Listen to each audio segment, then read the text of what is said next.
So which one do you buy? Which one do you go for? The Samsung Galaxy S10 Plus or the Huawei P30 Pro? These two phones are incredibly similar on the outside and on the inside.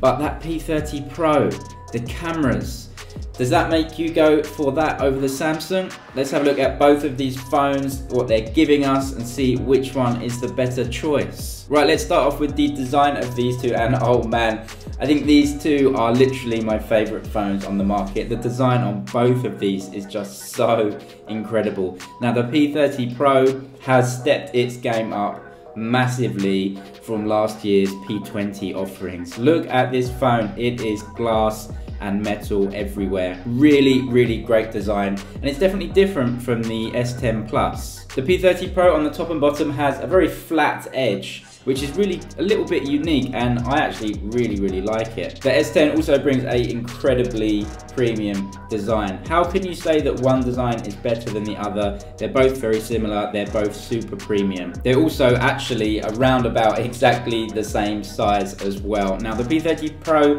is a little bit thicker than the Samsung, although I think really in daily use, if you've only got one phone in front of you, you won't really know any difference. Both of these are rocking OLED screens. You've got obviously that Samsung manufactured panel on the Samsung, one of the best OLED screens on the market for sure. Actually, they both have curved edges on the display, which makes both of them look so similar when you're seeing them in person. Again, something that is so similar between them, how can you choose them apart? I actually noticed some green on the edges of the Samsung screen. I don't know if this is maybe a default, but if you look at the screen at certain angles, you get some green coming off there, which definitely isn't the best. It's something you probably don't really want in the screen, but it is there. Having a look at the P30 Pro screen at different viewing angles, you don't get that. It's pretty much true to the colors that should be on the screen. An interesting difference there, again, it may not be something that sways you, but I would suggest that having green on the edges there is probably not something that Samsung would want to have on the edges. In terms of screen size, the Samsung's coming in at 6.4 inches and the P30 Pro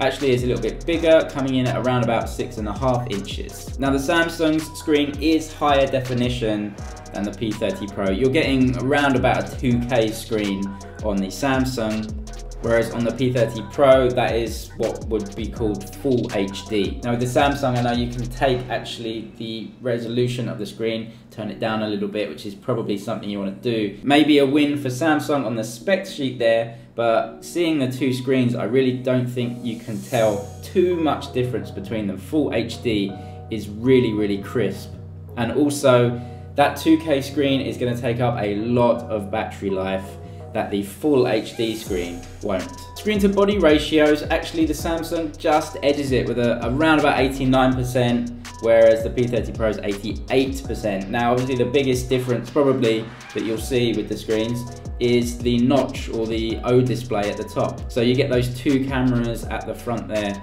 on the Samsung. Now actually only one of them is an imaging unit, the other one is like a 3D sensor. Now the P30 Pro is using the water drop notch. Which one do you prefer? Do you prefer the newer O display on the side there, or do you think it's still better to have a notch in the middle of the screen? Now they both have under-screen fingerprint sensors as well, which is a really great feature. The Samsung, maybe just adding it, it has a 3D sensor under there. Cameras are so important in phones, and oh my gosh, the P30 Pro is bringing some crazy cameras this year. So the P30 Pro has a 40 megapixel main camera, a 20 megapixel ultra wide camera, a telephoto camera that they're calling a periscope camera, that's 8 megapixels.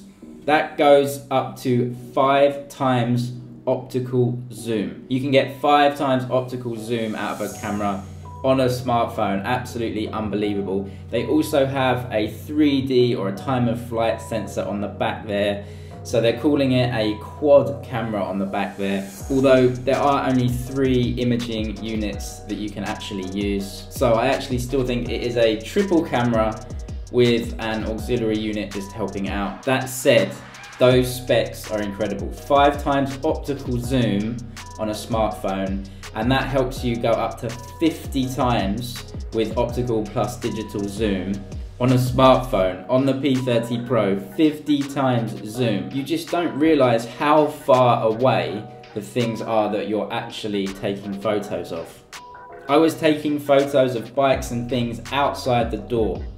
It was a very, very long way away, but those images came out super crisp, super sharp. Obviously, there is absolutely no digital sharpening, even at 5 times zoom. Now, the way that Huawei processed the images, the colors, the way that they digitally enhance every image that they take, that's something that maybe you like or maybe you don't like. Obviously, different manufacturers take photos in different ways. Whatever pictures suit your eye, that's the one you're gonna go for. Now, when I was taking the photos, when I was zoomed in a long, long way, obviously, things get a little bit shaky. That is gonna happen with any camera when you're zooming in this far. So if you are taking zoomed in pictures on the Huawei, you might wanna stabilize it, maybe put it on the desk, put it on a tripod. But 5 times optical zoom in this is just incredible. So the main camera on the Samsung there is a 12 megapixel shooter. You have a 16 megapixel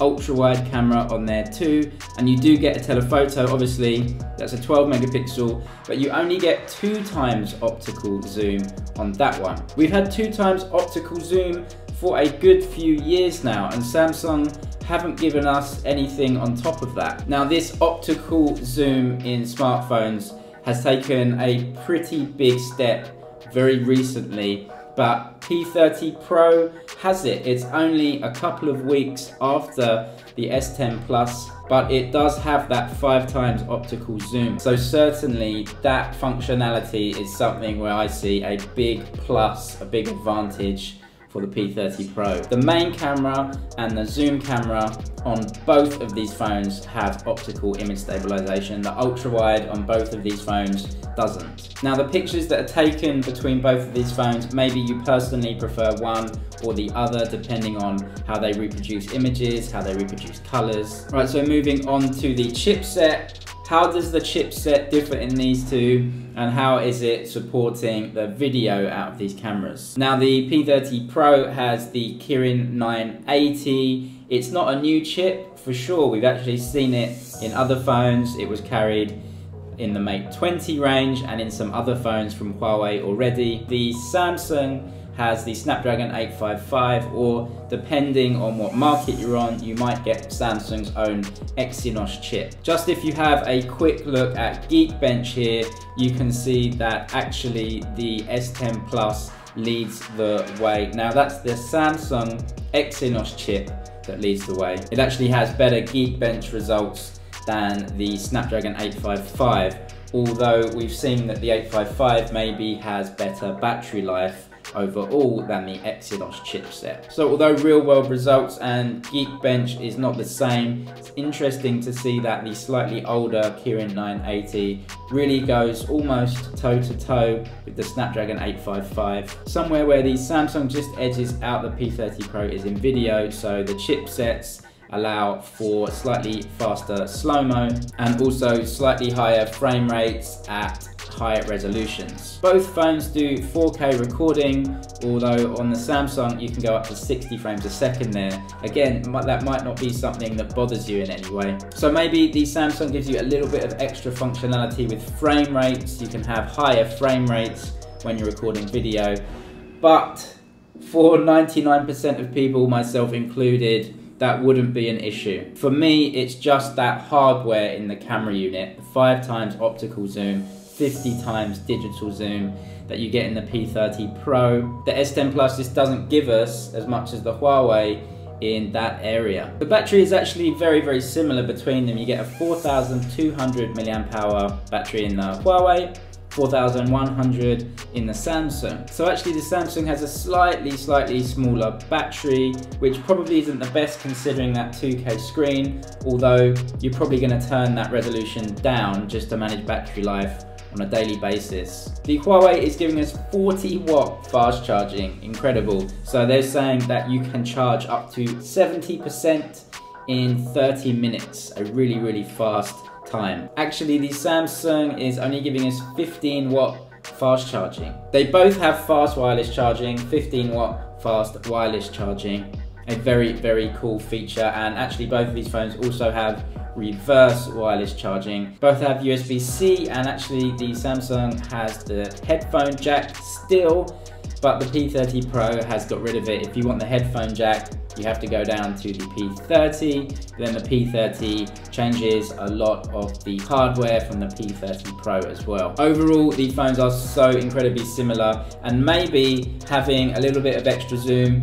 in your camera isn't important for you. But again, the screen, the design, the battery, they're all so similar. And even with the Edge display, two very, very similar phones. Maybe it comes down to the price in your market and just which one you like the feel of in your hand.